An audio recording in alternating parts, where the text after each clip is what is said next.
बैठिए बताइए क्या உட்காருங்க. प्रॉब्लम है। என்ன ப்ராப்ளம்? இல்லை கொஞ்ச நாளாக அவனோட நடவடிக்கை எதுவும் சரியில்லை. இப்படி மொட்டையாக சொன்னால் என்ன எப்படி மேடம்? சரி இல்லைனா என்ன சரியில்லைன்னு தெளிவாக சொன்னால் தானே எனக்கு தெரியும். சரியாக தூங்க மாட்றான், டிஸ்டர்ப்டாக இருக்கான். இப்போ கொஞ்ச நாளாக தூக்கத்தில் வேற நடக்கிறான். அப்போது தூக்கம் வர மாட்டேங்குது, தூங்குனா நடுக்க ஆரம்பிச்சிடான், அதானே? ஆமாம். டோசிஸ் டயட் நார்மலா? இல்லை, கறி இல்லாமல் சோறு இறங்காது. 3 வேளை நான்வெஜ் கொடுத்தாலும் சலிக்காமல் சாப்பிடுவான். ஆனால் அதில் தான் பிரச்சனையே. வேறு ஸ்மோக்கிங், ஆல்கஹால் அந்த மாதிரி எதுவும் இருக்கா?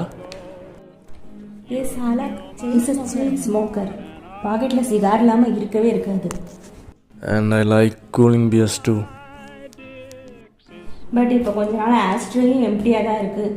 ஃப்ரிட்ஜில் வெறும் காய்கறி மட்டும்தான் இருக்குது.